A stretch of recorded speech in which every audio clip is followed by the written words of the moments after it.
ఒక పెద్ద తప్పు జరుగుతోంది. ఒక తప్పుడు ఇన్ఫర్మేషన్ దేశమంతా పాకి అదే నిజమని నమ్ముతున్నారు. మీలో ఎంతమంది ధర్మస్థలం మీద వేసిన ఒక అలిగేషన్, అదే శవాలు పాతిపెట్టడం అనేది ఒక పెద్ద బూటకం అనుకుంటున్నారు? లేదా ఎంతమంది అదే నిజమైనొచ్చు అనుకుంటున్నారు? చాలామంది అదే నిజం అనుకుంటున్నారు. ఎందుకంటే కర్ణాటకకి చెందిన సమీర్ ఎండి అనే ఒక ఫ్రాడ్ హరామీ ముస్లిం యూట్యూబర్ గాడు ధర్మస్థల టెంపుల్ మేనేజ్మెంట్ని టార్గెట్ చేస్తూ ఒక కట్టు కథని ఏఐ జనరేటెడ్ వీడియోస్ యూస్ చేసి ఇంప్రెసివ్గా ఒక వీడియో చేశాడు. ఆ వీడియోకి ప్రమోషన్స్ చేయించి మంచి ట్రాక్షన్ వచ్చేలా చేశాడు. సో అది వైరల్ అయింది. 13 ఏళ్ల క్రితం జరిగిన సౌజన్య కేసు మీద వీడియో చేస్తే అది ఇప్పుడు వైరల్ అవ్వడం ఏంటి? వైరల్ చేయిస్తే తప్ప. ఏదైనా వైరల్ అయితే అది ట్రెండ్ అవుతుంది. ఆ ట్రెండ్ అందరూ ఫాలో అవుతారు. అలాగే మన తెలుగు యూట్యూబర్స్ అందరూ ట్రెండ్ ఫాలో అవ్వడం స్టార్ట్ చేశారు. ఈవెన్ నేను కూడా కర్ణాటక న్యూస్ చూసే వరకు. మనోళ్ళు అదే ఫ్లోలో సమీర్ ఎండి గాడి వీడియోలో ఉన్న ఫాల్స్ ఇన్ఫర్మేషన్నే పాస్ ఆన్ చేశారు. ఎందుకంటే వాడి వీడియో వైరల్ అయింది అండ్ డిలీట్ అయింది కూడా. ఆ వీడియో డిలీట్ అవ్వలేదు, డిలీట్ చేయించారు అని ఇంకో వీడియో చేసేసరికి మనోళ్ళు పూర్తిగా నమ్మేశారు. ఇలా ఒకరి తర్వాత ఒకరు వీడియోస్ చేసి ఒక అబద్ధాన్ని ప్రమోట్ చేసి మన వాళ్ళతోనే మన కళ్ళు పొడుచుకున్నట్టు నిజం తెలుసుకోకుండా మన హిందూ దేవాలయం మీద మనమే బురద చల్లుతున్నాం. ఆ వీడియోస్ చూసే జనాలందరికీ ధర్మస్థలం మీద ఒక నెగిటివ్ ఒపీనియన్ స్టార్ట్ అయిపోయింది. మన హిందూ యూట్యూబర్లే చాలామంది ధర్మస్థలానికి వెళ్ళకండి, వెళ్తే మీ ఆడవాళ్ళకి డేంజర్ అని ప్రమోట్ చేస్తున్నారు. ఇంకొంతమంది అయితే అక్కడ 100 శవాలు కాదు, తవ్వే కొద్ది శవాలు, 500, 600 ఇంకా ఎక్కువ శవాలు బయటపడుతున్నాయని థంబ్నెయిల్స్. నీ అమ్మ జీవితం ఏందిరా ఇది? మన సమాజం ఎంత వీక్గా ఉందంటే ఏదో ఒక వీడియో, ఏదో ఒక యూట్యూబ్ వీడియో మన నమ్మకాన్ని వమ్ము చేసిందా?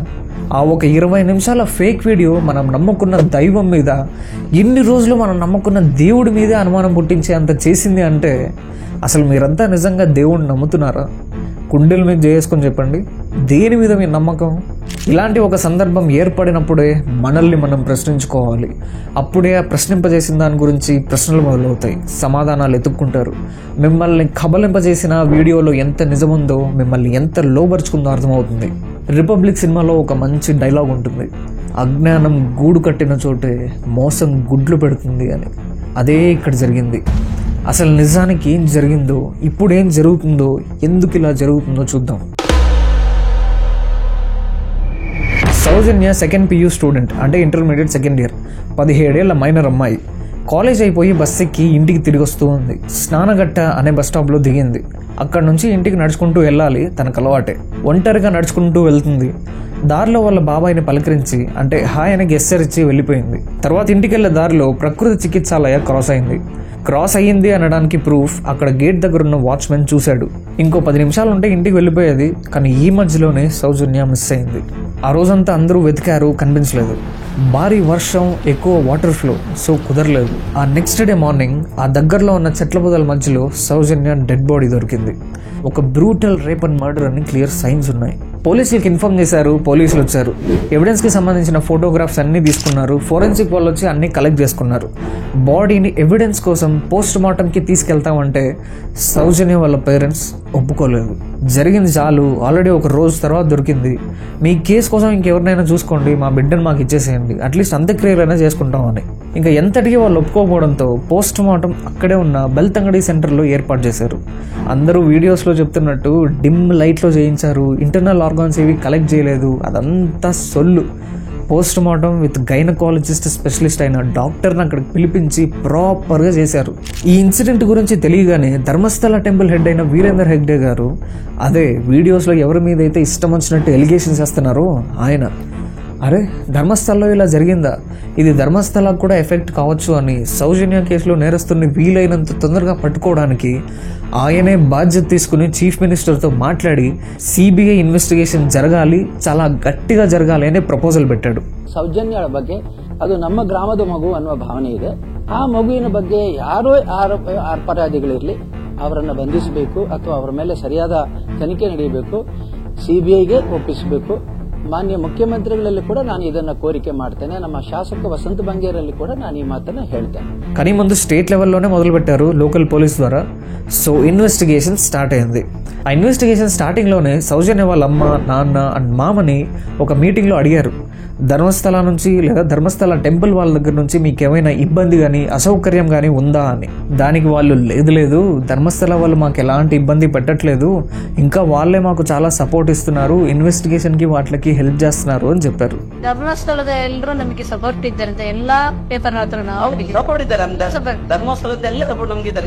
ನಮಗೆ ಸಪೋರ್ಟ್ ಇದ್ದಾರೆ. ಅವರ ಭಯ ಏನು ನಮಗೆ ಇರಲಿಲ್ಲ. బాడీ దొరికిన నెక్స్ట్ డే ఆ దగ్గరలో ఉన్న బాహుబలి బెట్ట అంటే కొండ, ఆ కొండకెళ్ళే ఎంట్రన్స్లో స్టెప్స్ మీద సంతోష్ రావు అని ఒకడు కూర్చో ఉంటాడు. నైట్ అరౌండ్ 7 o'clock అక్కడున్న వర్కర్ టైం అయిపోయింది, ఇక్కడ ఎవరు ఉండకూడదు, నీకు కావాలంటే పడుకోవడానికి చాప అవి నేను ఇప్పిస్తాను, నాతో రా అని పిలుస్తాడు.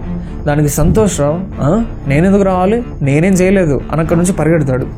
ఆ వర్కర్ అతని వాలకం చేతిలో ఉన్న సంచి చూసి వీడేదో కొట్టేసి ఉంటాడు అనుకుని దొంగ పట్టుకోండి అని అరుస్తాడు. అక్కడున్న వాళ్ళు అతను పట్టుకుని పోలీసులకు అప్పచెబుతారు.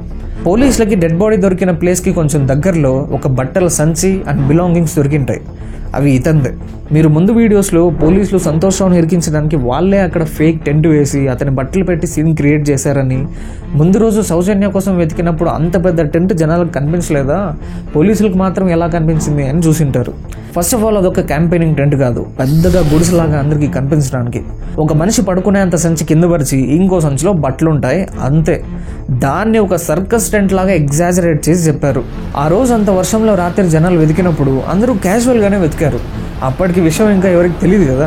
అతడు సినిమాలో లాగా అదే బిల్డింగ్ని వెతకమని ముందే ఎవరో చెప్పినట్టు అదే స్పాట్లో ఏం వెతకలేదు. అసలు అప్పుడు సౌజన్య బాడీయే కనిపించలేదు, ఇంకా తన బట్టలు ఏం కనిపిస్తాయి? ఏం లేదు, పోలీసులు ఫేక్ చేశారని బ్లేమ్ చేయడానికి ఇది ఒక cheap and fail attempt. So ఇప్పుడు పోస్ట్ మార్టం రిపోర్ట్ని ఎవిడెన్స్గా పెట్టుకుని సంతోష్ రావుతో మ్యాచ్ అవుతుందేమో చూసి ఇంటరోగేట్ చేయాలి. అదే టైంలో సీన్లోకి మహేష్ శెట్టి తిమరుడి అనే ఒక కమ్యూనిస్ట్ యాక్టివిస్ట్ ఎంటర్ అయ్యాడు. తెలుసుగా కమ్యూనిస్ట్ అంటే మన సనాతన ధర్మాన్ని, హిందూ దేవాలయాల్ని కూల్చి ఒక సెక్యులర్ ప్లేస్గా మార్చాలని లక్ష్యంగా పెట్టుకుని జీవించేవాళ్ళు. మన కల్చర్, ట్రెడిషన్స్ అన్ని మూఢనమ్మకాలుగా భావించే వర్స్ట్ వెస్టర్న్ ఫిలాసఫీ వీళ్ళది. ఒకసారి తన డెమో చూడండి. ಧರ್ಮಸ್ಥಳದಲ್ಲಿ ಅಣ್ಣಪ್ಪನಿಗೆ ಮಂಜುನಾಥನಿಗೆ ಕೈ ಮುಗಿದು ವೇಸ್ಟ್ ధర్మస్థలంలో ఉన్న మంజునాథ స్వామికి చేతులెత్తి మొక్కడమే వేస్ట్ అంట. కానీ ఆ గెటప్ సెటప్ చూడండి, బొట్టు పెట్టుకొని కండు వేసుకొని మెల్లో మాల, చూడగానే ఒక హిందూ యాక్టివిస్ట్ అనుకునేలాగా బిల్డప్. ఈ మహేష్ శెట్టి తిమరుడి అనేవాడు ఒక registered rowdy sheeter. Belthangady police స్టేషన్లో క్రిమినల్ రికార్డ్ కూడా ఉంది. ఇతను ఎప్పటి నుంచో అక్కడున్న హిందూస్కి చాలాసార్లు చాలా విధాలుగా ఇబ్బంది కలిగిస్తూ ఉంటే ధర్మస్థల టెంపుల్ మేనేజ్మెంట్ వాళ్ళు వచ్చి అడ్డుకుని అతని నుండి వాళ్ళని కాపాడేవాళ్ళు. సో అప్పటి నుంచే టెంపుల్ వాళ్ళ మీద ఒక గ్రడ్జ్ పెట్టుకున్నాడు.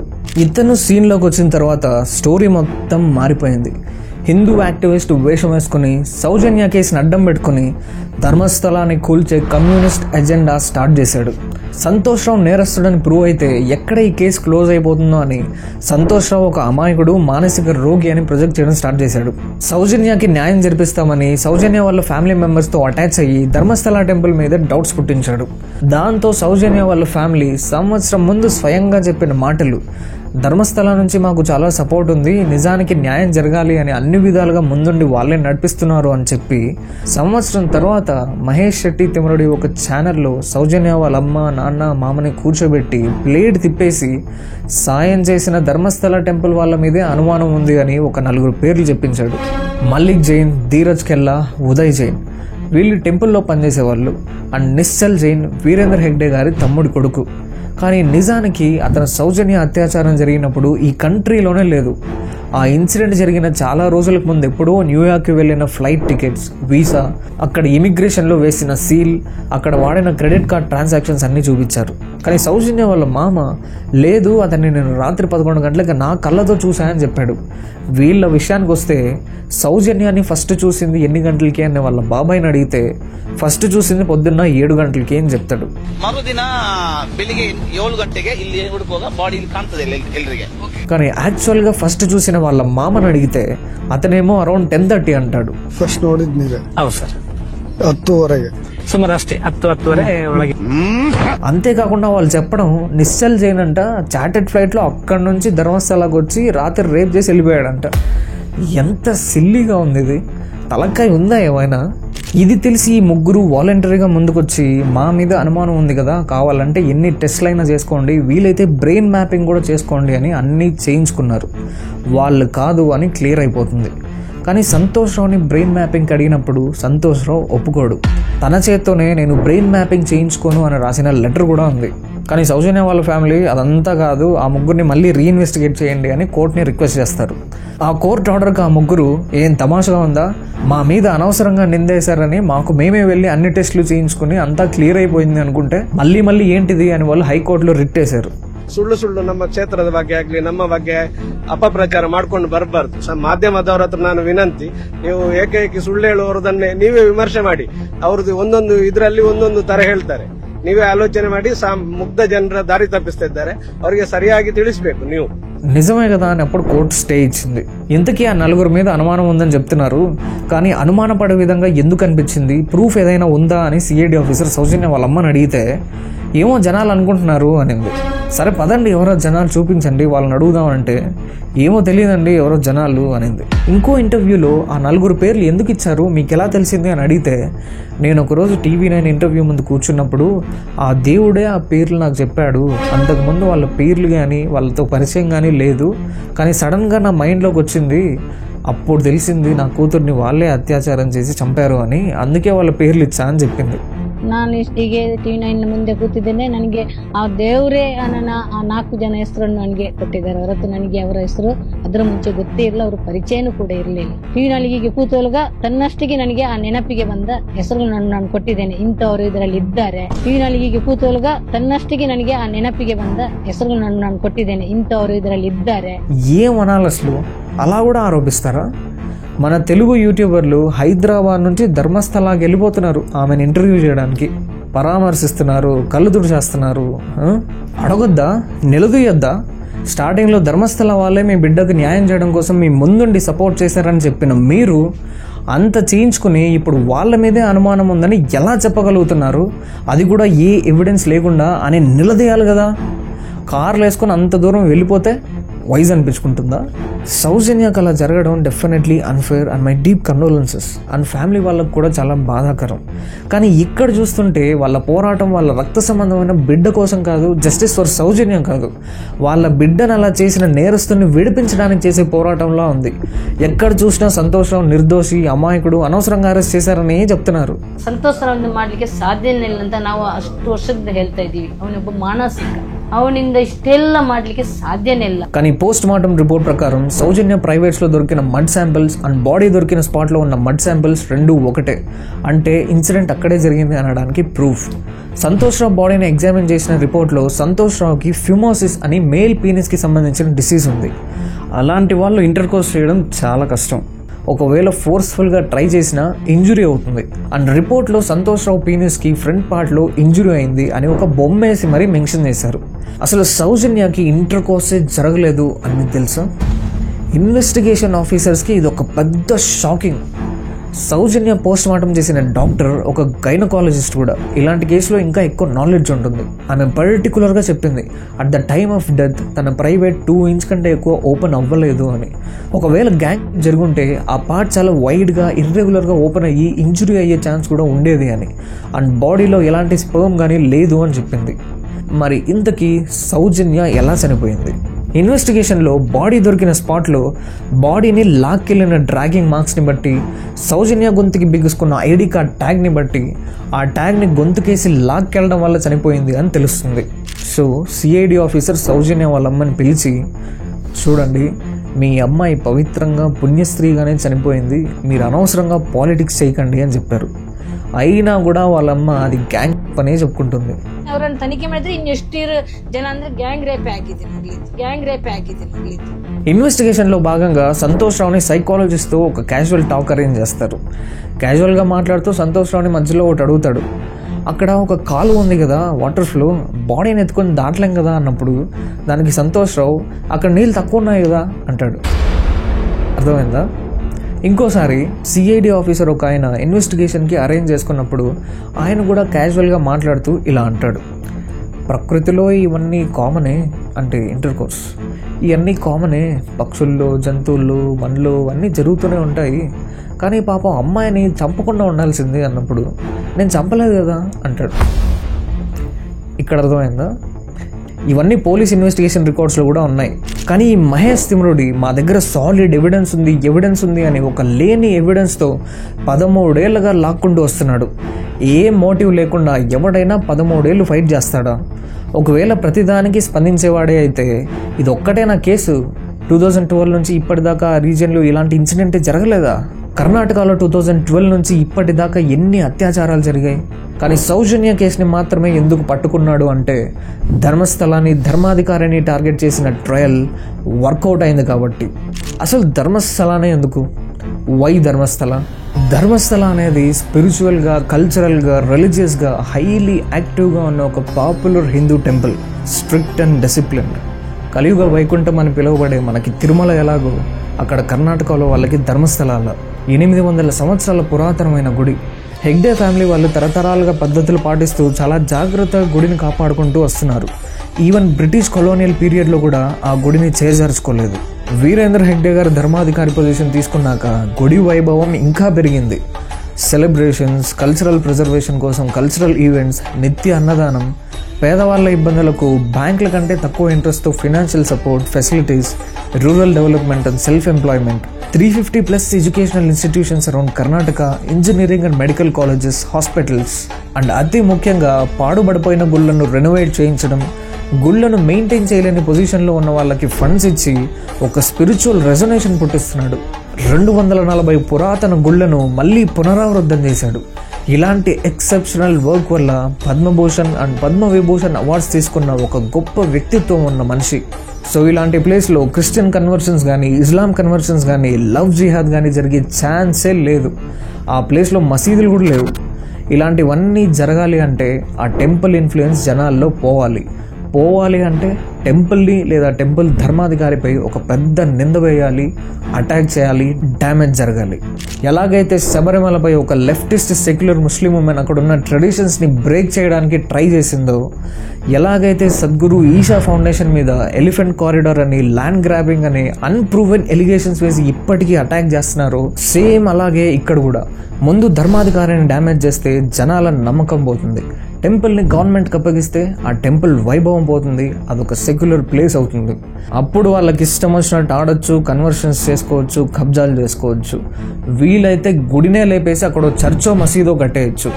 ఇదంతా వీళ్ళతో చేయిస్తుంది, వెనకుండి నడిపిస్తుంది SDPI, CPI and banned Islamic organisation PFI. ఎలాగైతే శబరిమల జడ్జిమెంట్ తర్వాత ఎస్డిపిఐ మెయిన్ సీన్లోకి వచ్చి హల్చల్ చేసిందో, ఇప్పుడు కూడా వీళ్ళతో సేమ్ అదే గేమ్ ప్లాన్, అదే స్ట్రాటజీతో పనిచేస్తున్నారు. ఎస్డిపిఐ ఆల్రెడీ అక్కడ ఇక్కడ ప్రొటెస్టులు కూడా స్టార్ట్ చేశారు. మహేష్ తిమ్రోడి ఒకసారి అన్నాడు కూడా, ఎస్డిపిఐని పోయి అడుగుతాం ఇంక ముందు అని.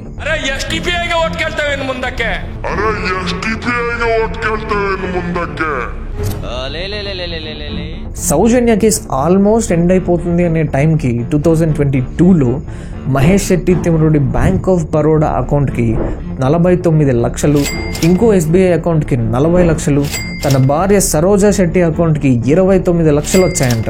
అలాగే సౌజన్య వాళ్ళమ్మ కుసుమావతి అనే పేరు మీద బాంబే నుంచి మహేష్ తిమ్రోడికి డబ్బులు పడ్డ సేమ్ అకౌంట్ నుంచి 32 లక్షలు పడినట్టు బ్యాంక్ స్టేట్మెంట్స్తో సహా కర్ణాటక మెయిన్ స్ట్రీమ్ మీడియా బయటపెట్టింది. ఇతనికి పాస్ట్లో సారాయి సప్లై చేసే బిజినెస్ కూడా ఉండేది. అది అతనే చెప్పాడు డబ్బులు సంపాదించుకోవడం కోసం అని.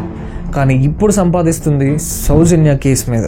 అతనే ఒప్పుకున్నాడు ఒక వీడియోలో, నా దగ్గరే కనుక డబ్బులు నింటే 100కి 100% ఈ పోరాటం చేసేవాన్నే కాదు అని. అయ్యో, ఈ ತಲಕಾಯಿನಪ್ಪಂತ ఎవడబడతాడు ಸ್ವಾಮಿ ಅಂತಾడు. ನಿಮಗೆ ಪ್ರಮಾಣವಾಗಿ ಹೇಳಬೇಕಾದ್ರೆ ನನ್ನ ಕೈಯಲ್ಲಿ ಕೂಡ ದುಡ್ಡು ಇರ್ತಿದ್ರೆ ನಾನು ಈ ಹೋರಾಟ 100ಕ್ಕೂ 100 ಮಾಡ್ತಾ ಇರ್ಲಿಲ್ಲ. ನಿಮ್ ಪಾಡಿಗೆ ನೀವಿರ್ತಾ ಇದ್ರಿ. ಅಯ್ಯೋ, ನನಗೆ ಯಾಕಪ್ಪ ಸ್ವಾಮಿ ಇಲ್ಲಿದ್ದ ದುಡ್ಡನ್ನು ರಸ್ತೆಗೆ. ఇదిలా ఉండగా సీన్ లోకి ఇంకో మిస్లీడింగ్ రెవెల్ కూడా ఎంటర్ అవుతాడు. అతనే ఎక్స్ పోలీస్ గిరీష్ మట్టనోర్. ఇతంది ఒక నక్సల్ మెంటాలిటీ. ఒకసారి పాస్ట్లో మినిస్టర్ ఆఫీస్కే బాంబు పెట్టాడని అరెస్ట్ చేసి ఉద్యోగం పీకేసి జైల్లో వేశారు. డ్యూటీలో ఉన్నప్పుడు ఒకసారి ఎమ్మెల్యేని కూడా కొట్టాడు.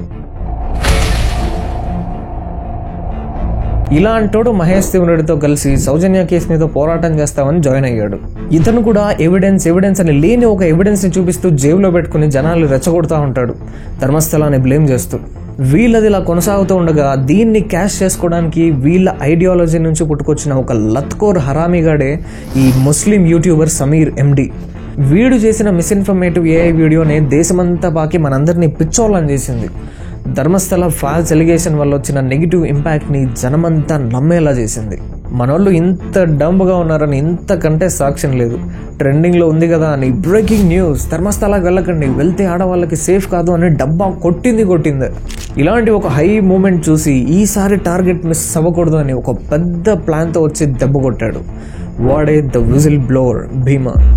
కేసు ఎటు పోకుండా రెండు పక్కల వాళ్ళు వాదోపవాదాల దగ్గర స్టక్ అయిపోయినప్పుడు డైరెక్ట్ నేరస్తుడే వచ్చి నేరం చేసింది నేనే అని సరెండర్ అయిపోతే ఒక సైడ్ వెయిటేజ్ పెరుగుద్ది. ఆ వెయిటేజ్ పెంచడానికి పుట్టించిన క్యారెక్టరే ఈ విజిల్ బ్లోవర్ భీమా.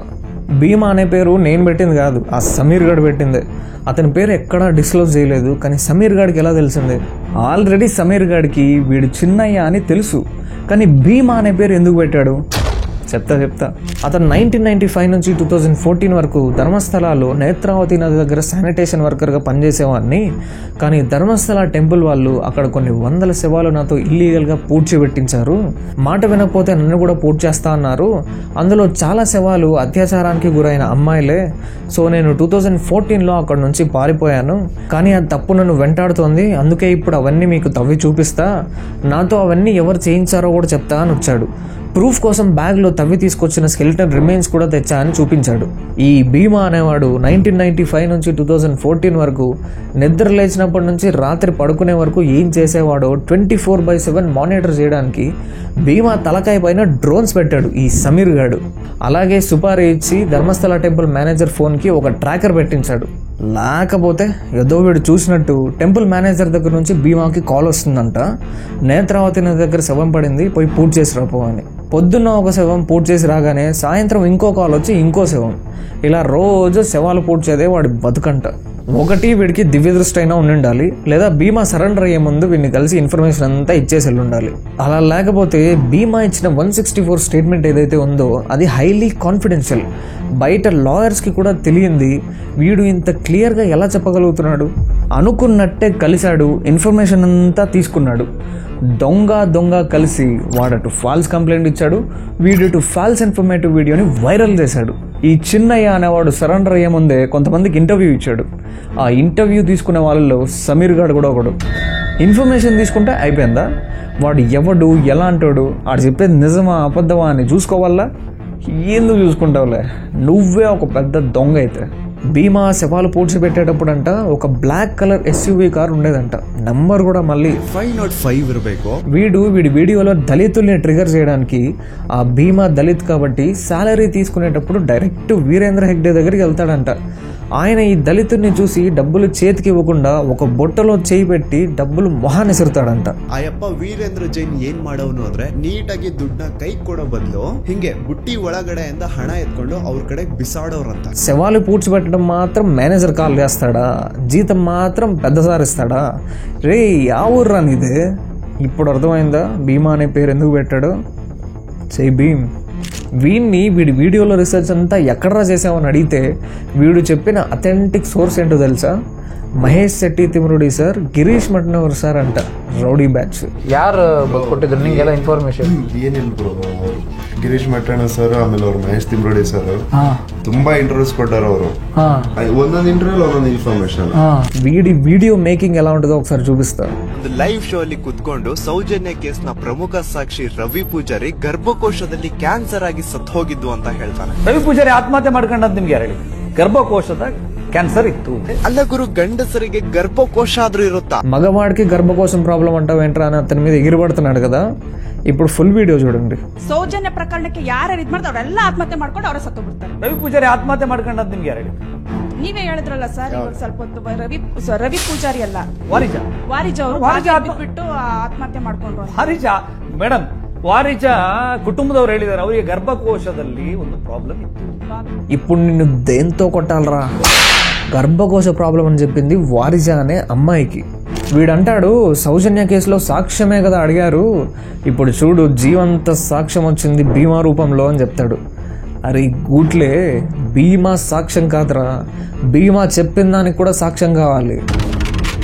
ఇంకెంతకాలం నమ్ముతారులే నన్ను. బెట్టింగ్ ప్రమోషన్ డబ్బులన్నీ అయిపోయాయా? ఇప్పుడు దీన్ని పట్టుకున్నావు. ಇಲ್ಲಿ ಲಕ್ಕಿ ಜೆಟ್ ಗೇಮ್ ನ ಸೆಲೆಕ್ಟ್ ಮಾಡ್ಕೊಳ್ಳಿ. ಬ್ಯಾಂಕ್ ಅಕೌಂಟ್ ಗೆ ನನ್ನ ಅಮೌಂಟ್ ಕೂಡ ರೀಚ್ ಆಗೋಯ್ತು. ಜಸ್ಟ್ 2 ಗೇಮ್ಸ್ ಆಡಿ ಇಲ್ಲಿ ನಾನು 43,000ಕ್ಕಿಂತ ಹೆಚ್ಚು ಗೆದ್ದಿದ್ದೇನೆ. ಏವಿಯೇಟರ್ ಗೇಮ್ ಬಗ್ಗೆ ಅಂತೂ ಗೊತ್ತಿರುತ್ತೆ. ಗೇಮ್ ನ ಓಪನ್ ಮಾಡಿ 600 rupees ನ ಒಂದು ಬೆಟ್ ಮಾಡಿದ್ದೇನೆ. Meet Pinup a international platform which is also available in India. For a bet ನ ಒಮ್ಮೆ ಚೆಕ್ಔಟ್ ಮಾಡಿ ಅಂಡ್ ಇಟ್ ರಿಯಲಿ ವರ್ಕ್ಸ್. ఇది అయిపోయే లోపల చెక్కేస్తారులే నేను. నీకుంది. నెక్స్ట్ ఇంకో ఇంట్రెస్టింగ్ క్యారెక్టర్ సుజాత భట్. ఈమె తన కూతురు 21-year-old అనన్య భట్ మణిపాల్లో ఫస్ట్ ఇయర్ MBBS స్టూడెంట్ అని 2003లో ధర్మస్థలాకు వచ్చి తప్పిపోయింది. అప్పుడు న్యాయం జరగలేదు. సో ఈ భీమా అనేవాడు తవ్వి చూపిస్తా అంటున్నాడు కదా, అందులో నా కూతురు అస్థికలు దొరికితే అదైనా ఇస్తారేమో, కనీసం అంత్యక్రియలు చేసుకుంటా అని ఇప్పుడు కొత్తగా కంప్లైంట్ ఇచ్చింది. కానీ ఈమె కూతురు మెడికల్ కాలేజ్ స్టూడెంట్ అనే ప్రూఫ్ కానీ, తప్పిపోయింది అని ఇచ్చిన కంప్లైంట్ కానీ, కనీసం ఈమె కూతురి ఫోటో కానీ ఎక్కడా లేదు. అసలు ఈమె కూతురి ఎగ్జిస్టెన్స్లోనే లేదు, ఈమె చెప్పే స్టోరీలో తప్ప. తర్వాత ఎవరో ఫోటో తీసుకొచ్చి ఇదే నా కూతురి ఫోటో అని చూపించింది. ఈమె 2003లో రిప్పన్పేట అనే ఊర్లో నివాసం అంటూ పిల్లలు లేదని కుక్కల్ని పెంచుకుంటుంది అని పేపర్లో వేశారు. కానీ ఆమె 2003లో కల్కటాలో CBI స్టెనోగ్రాఫర్గా పనిచేస్తూ ఉండేది అని చెప్పింది. ఆమె బావ ఇప్పుడు మీడియా ముందుకు వచ్చి 1988 వరకు అసలు ఆమెకి పెళ్ళే కాలేదని చెప్పాడు. ఒకవేళ 1988లో పెళ్ళయింటే కూడా 2003కి 15-year-old కిడ్ ఉండాలి. కానీ ఆమె చెప్పే 21-year MBBS చదివే అమ్మాయి ఎలా పాసిబుల్? బిగినర్ మిస్టేక్స్ ఇవన్నీ. ఆమెకి కూతురు పుట్టింది అనేదానికి ప్రూఫ్ లేదు, తను మెడికల్ కాలేజ్లో చదివింది అనేదానికి ప్రూఫ్ లేదు, తను చనిపోయింది అనేదానికి ప్రూఫ్ లేదు. కానీ ఒక్క ప్రూఫ్ మాత్రం ఉంది. సుజాత భట్ ఇచ్చిన కంప్లైంట్లో తన భర్త అనిల్ భట్ అని రాసి ప్రభాకర్ రావు అనే అతనితో 2003లో రిప్పన్పేటలో లివ్ ఇన్ రిలేషన్షిప్లో ఉంది అని. మళ్ళీ సిచ్యువేషన్స్ ఏవి అనుకూలించక దొరికితే దోల తీరిపోతుందని భయపడి నా కూతురు గురించి చెప్పిందంతా ఒక ఫేక్ స్టోరీ అని ఒప్పేసుకుంది. ಅನನ್ಯ ಭಟ್ ನಿಮ್ಮ ಮಗಳು ಅನ್ನೋ ಕತೆ ಸತ್ಯನಾ ಸುಳ್ಳ? ಸುಳ್ಳು. ನೀವು ಫೋಟೋ ರಿಲೀಸ್ ಮಾಡಿದ್ದು ಅನನ್ಯ ಭಟ್ ಅಂತ ಎಲ್ಲ ಫೇಕ್? ಹೌದು, ಅದೆಲ್ಲ ಫೇಕೆ.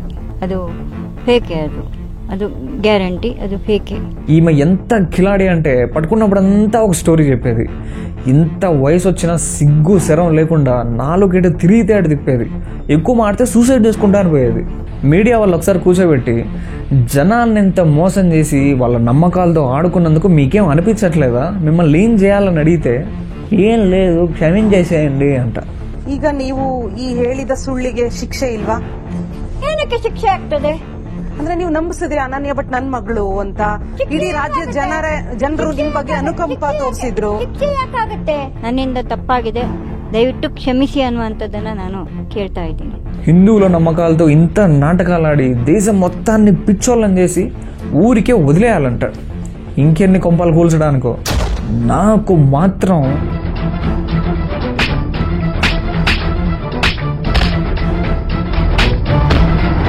అలా అనిపిస్తుంది. వీళ్ళంతా కలిసి ఒక టీమ్గా పనిచేస్తున్నారు అనడానికి రీసెంట్గా ఒక లీడ్ దొరికింది. అదేంటంటే ఒక కారు భీమా స్కెలిటన్ రిమైన్స్ కలెక్ట్ చేసుకోవడానికి పోయినప్పుడు అదే కారు, SIT విషయంలో కోర్టుకు పోయినప్పుడు అదే కారు, సుజాత అనే ఆమె కంప్లైంట్ ఇవ్వడానికి తీసుకొచ్చింది అదే కారు, మళ్ళీ ఇప్పుడు శవాలు తవ్వడానికి భీమా పాయింట్స్ మార్క్ చేయడానికి తీసుకొచ్చింది అదే కారు. ఏంటి సార్ ఈ కారు సంగతి అని గిరీష్ మట్నవర్ని అడిగితే ఇది అప్రస్తుతం, అవసరం లేదు అంటాడు. ಅಲ್ಲ ಯಾಕೆ ಅದು ಅಪ್ರಸ್ತುತ? లేదు ఇక్కడ ఒక టీం పనిచేస్తున్నట్టుంది అని యాంకర్ అంటే అవును టీం లేకపోతే ఎలా అవుతుంది అంటాడు. ಒಂದು ಟೀಮ್ ಇಲ್ಲಿ ವರ್ಕ್ ಮಾಡ್ತಾ ಇದೆ ಅಂತ ಖಂಡಿತ ವರ್ಕ್ ಮಾಡಲೇಬೇಕು. సడన్ గా యాంకర్ ఆ టీంలో గిరీష్ మట్నవర్ కూడా ఉన్నాడు అని అడిగితే అవును ఉన్నాను అని టంగ్ స్లిప్ అవుతాడు. ಆ ಟೀಮಲ್ಲಿ ಗಿರೀಶ್ ಮಟ್ಟಣ್ಣವ್ರು ಇದ್ದಾರೆ. ಹೌದು ಇದೇನೆ. ఇంకో మోస్ట్ ఇంపార్టెంట్ లాజిక్ అందరూ మిస్ అయింది ఏంటంటే ఈ భీమా అనేవాడు ఒక సాదా సీదా శానిటేషన్ వర్కర్ కదా, కానీ వెళ్ళడమే లాయర్ నేసుకుని direct Supreme Court lawyer KV Dhananjay దగ్గరికి వెళ్ళి హైర్ చేసుకుంటాడు. ఇలాంటి లాయర్స్ ఒక్కో హియరింగ్కే కొన్ని లక్షలు తీసుకుంటారు. ఇప్పుడు ఆ లాయర్ భీమా కేసు టేకప్ చేయడానికి ఆల్ ఆఫ్ ఎ సడన్ ఇంత డబ్బు ఎవరిచ్చుండాలి? తన జూనియర్ లాయర్స్ 3 భీమా వెంట బరియల్ సైట్స్కి పంపించి డిగ్ చేయించి పోలీసులు మళ్ళీ ఆ జూనియర్ లాయర్స్కి అప్పగిస్తారు. ఇంత సిస్టమేటిక్గా పనిచేయించుకోవడానికి అంత డబ్బు భీమాకి ఎక్కడి నుంచి వచ్చింది?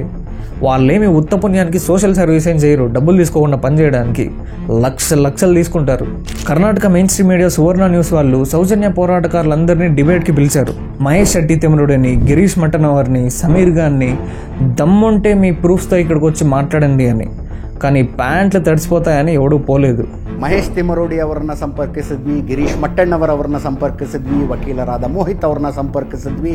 ಸಮೀರ್ ಅನ್ನುವಂಥವರಿಗೆ ಇನ್ಸ್ಟಾಗ್ರಾಮ್ನಲ್ಲಿ ಮೆಸೇಜ್ ಹಾಕಿಲ್ಲ, ಇಮೇಲ್ ಮಾಡಿದ್ದೀವಿ, ಅವರ ಫೋನ್ ಕೂಡ ಮಾಡಿದ್ದೀವಿ. ಆದಾಗ್ಯೂ ಕೂಡ ಯಾರು ಇವತ್ತಿನ చర్చೆಯ భాగయాగోదಕ್ಕೂ కూడా బర్లిల్ల. తర్వాత ఈ మహేష్ శెట్టి తిమరుడి గిరీష్ మట్నవర్ జనాలను వేసుకుని రౌడీ స్టైల్లో ఆ ఛానల్ మీద అటాక్ చేయడానికి వెళ్ళాడు. పోలీసులు ఉండేసరికి దెబ్బతిని వెనక్కి వచ్చేసాడు. సౌజన్య వాళ్ళమ్మ ఈ సమీర్ గాని వెనకేసుకొస్తుంది.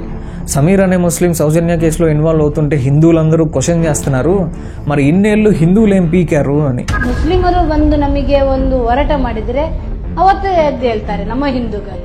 ಹಾಗಾದ್ರೆ ಇಷ್ಟು ವರ್ಷದಲ್ಲಿ ನಮ್ಮ ಹಿಂದೂಗಳು ಎಲ್ಲಿ ಹೋಗಿದ್ದಾರೆ ನಾನು ಕೇಳುವಂತ ಪ್ರಶ್ನೆ. సమీర్ ధర్మస్థల టెంపుల్ వాళ్ళ గురించి ఏమీ మాట్లాడలేదు. దయచేసి సమీర్కి రక్షణ కల్పించండి, ప్రొటెక్షన్ కల్పించండి అని ఏడుస్తుంది. ಸಮೀರ್ ಅವರು ದೇವಸ್ಥಾನದ ಬಗ್ಗೆ ಯಾವ್ದು ಮಾತು ಕೂಡ ಎತ್ತಿಲ್ಲ. ಸಮೀರ್ ಅವರ ಪರವಾಗಿ ಸಮೀರ್ ಅವರಿಗೆ ಏನು ಆಗದಂತೆ ಇಡೀ ಕೋಟಿ ಜನ ಸೇರಿ ಅವರಿಗೆ ಒಂದು ಭದ್ರತೆಯನ್ನು ಕೊಡಿಸಬೇಕಂತ ನಾನು కేసు ఎంతకాలం లాక్కెళ్తారో లాక్కెళ్ళండి. మీ బిడ్డకి మాత్రమే తెలుసు వాడు ఎవడు అని. అందరూ అనుకుంటున్నట్టు సంతోష్ రావుని నిర్దోషి అని రిలీజ్ చేయాల.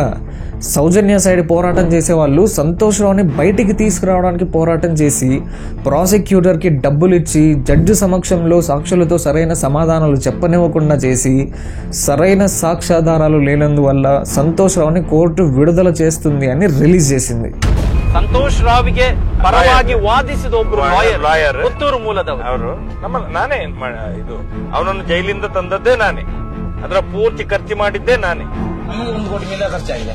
ಸಿಬಿಐ ಅಲ್ಲಿ ಆಫೀಸರ್ಸ್ ಎಲ್ಲ ಎಲ್ಲೆಲ್ಲಿ ಹೋಗ್ಬೇಕು, ಲಾಯರ್ಗೆ ಒಂದು ಲಾಯರ್ ಹೋಗೋ 1 ಲಕ್ಷ ಬೇಕು. కోర్టు అలానే పనిచేస్తుంది. న్యాయదేవత కళ్ళకి దంతలు కట్టడం అంటే అదే. ఒకవేళ సౌజన్య చనిపోకుండా కోమాలో ఉండి ఇప్పుడు బయటకు వచ్చి వీడే నన్ను అలా చేసింది అని చెప్పినా కూడా ఈ పోరాటగారులు తన నోరు నొక్కేస్తారు, డామ్ షూర్.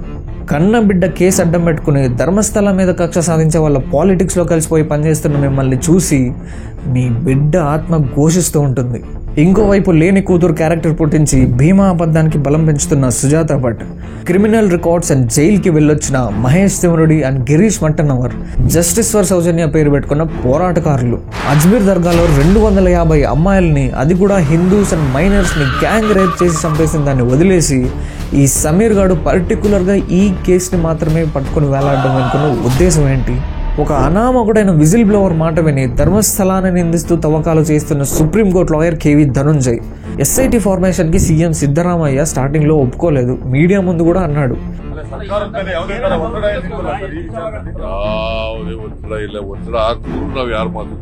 కానీ leftist lawyers and leaders force చేయడం వల్లే ఎస్ఐటి ఫామ్ చేయాల్సి వచ్చింది అని తర్వాత ప్రెస్ మీట్ లో చెప్పాడు. యాక్చువల్లీ లెఫ్టిస్ట్ మీడియా అయిన news click and news laundry ఈ ఇన్సిడెంట్ ని ఓన్ చేసుకుని మరీ క్లోజ్ గా కవరప్ చేస్తున్నారు. సౌజన్య ఫ్యామిలీని, సంతోష్ రావు ఫ్యామిలీని ఇంటర్వ్యూ చేసి విక్టిమ్ కార్డ్ ప్లే చేసి విజిల్ బ్లోవర్ ని ఇంటర్వ్యూ చేసి జనాలకి ఒక మిస్లీడింగ్ ప్రోపగాండా చూపిస్తున్నారు. విజిల్ బ్లోవర్ పాయింట్ చేసిన స్పాట్స్ లో ఏమీ దొరకపోవడంతో ప్రీ ప్లాన్డ్ గా ఇంకో 2 లోకల్స్ వచ్చి అతను బరీ చేస్తున్నప్పుడు మేము కూడా వచ్చి చూసామని చెప్తున్నారు. ఆ చెప్పిన లోకల్స్ ఎవరో కాదు, మళ్ళీ సౌజన్య వాళ్ళ మామే పురందర్ గౌడ. మార్క్ చేసిన సైట్స్లో ఏమీ దొరక్కపోగా 30 నెంబర్ సైట్లో దాదాపు 70 నుంచి 80 శవాలు పూడ్చిపెట్టా. అక్కడ ఖచ్చితంగా దొరుకుతాయని చెప్పి 32 feet length, 28 feet width, 18 feet డీప్గా తవ్వించాడు. కానీ ఒక్క ఎముక కూడా దొరకలేదు. రోజు పొద్దున్న నుంచి సాయంత్రం వరకు తవ్వకాలు చేశాక ఎస్ఐటి వాళ్ళు విజిల్ బ్లోవర్ని జూనియర్ లాయర్స్కి అప్పగిస్తారు. అప్పచెప్పాక తను నెక్స్ట్ డే వరకు ఎక్కడుంటాడో తెలుసా? Any guess?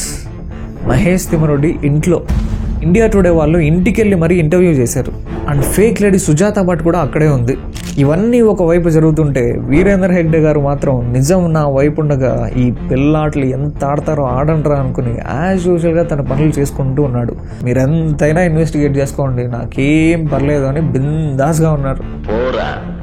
ఆ దేవుడే మన పక్కన ఉన్నాడు. ఆ విజిల్ బ్లోవర్ గాడు ఎవడు, ఏంటి, వాడి బ్యాక్గ్రౌండ్ ఏంటి, అవి ఏమీ చెక్ చేయకుండా ధర్మస్థలం మీద అలిగేషన్ వేయడం కోసమే ఇదంతా చేస్తున్నారు. It's a pure attack on Hindu religion అని బీజేపీ లీడర్స్ పార్లమెంట్లో డే లాంగ్ డిస్కషన్స్ జరుగుతున్నాయి. కానీ ఒక పెద్ద బ్రేకింగ్ న్యూస్ ఏంటంటే ఈ విజిల్ బ్లోవర్ నిజం ఒప్పేసుకున్నాడు. ఒక బ్యాచ్ 2023లో నా దగ్గరకు వచ్చి నాతో ఇలా ఫోర్స్ఫుల్గా చేయించారు, ఇంతవరకు వాళ్ళు చెప్పిందే చేశా, వాళ్ళకి నేను చెప్పింది అనాథ శవాలు గ్రామ పంచాయతీతో కలిసి లీగల్గా పూడ్చిపెట్టామని, వాళ్ళేమో టెంపుల్ వాళ్ళు ఇల్లీగల్గా చేయించారని చెప్పమన్నారు. నేను స్టార్టింగ్లో ప్రూఫ్గా తెచ్చిన స్కెలిటన్ ల్యాండ్ పుర్ర కూడా వాళ్ళు నాకు ఇచ్చి పంపించింది అని SITతో రివీల్ చేశాడు. ఇప్పుడు ఎందుకు రివీల్ చేశాడు అని మీకు డౌట్ రావచ్చు. అక్కడ నిజంగా ఒక 10 శవాలైనా బయటపడి ఉంటే సీను వేరేలాగే ఉండేది. ఏమీ దొరక్క ఇంత పెద్ద ఎలిగేషన్కి ఖచ్చితంగా లైఫ్ వేస్తారు, జీవితాంతం జైల్లోనే ఉండాల్సి వస్తుందేమో అని భయం వేసి ఇప్పుడే ఒప్పేసుకుంటే శిక్ష తగ్గుతుందేమో అని ఆలోచించి ఒప్పేసుకున్నాడు.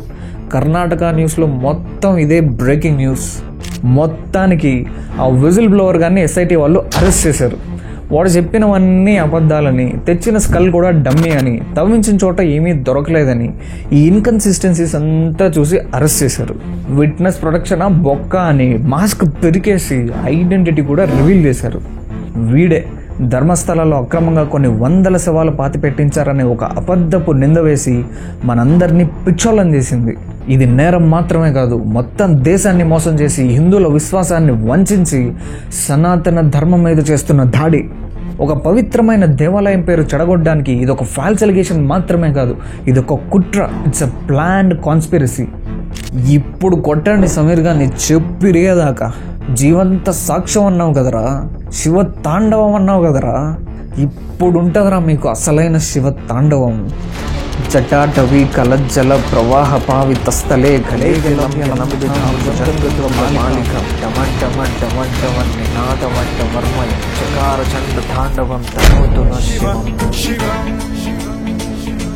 ఇది నా 1 month deep research and complete analysis.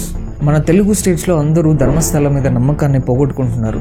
Most popular Telugu YouTubers కూడా నిజం తెలుసుకోకుండా ధర్మస్థలం మీద హేట్రెడ్ పెంచుతున్నారు. హిందుత్వం మీద జరిగే ఈ అటాక్లో మీ అందరూ కూడా బాధ్యులే. కెమెరా ముందు కూర్చొని చెప్పడానికి ఏముందిలే, మీ మీద కూడా ఒక ఫాల్స్ ఎలిగేషన్ వేస్తే అప్పుడు అర్థమవుతుంది ఆ పెయిన్ ఏంటో. సో దయచేసి వీడియో ప్రతి ఒక్కరికి షేర్ చేయండి. ధర్మస్థలం మీద కోల్పోయిన నమ్మకాన్ని మనమే తిరిగి తీసుకురావాలి. నా బాధ్యత నేను చేశాను, ఇక మీ చేతుల్లోనే ఉంది. మన దేశం కోసం, హిందూ సంరక్షణ కోసం మనం కాకపోతే ఇంకెవరు పోరాడతారు? నమస్కారం.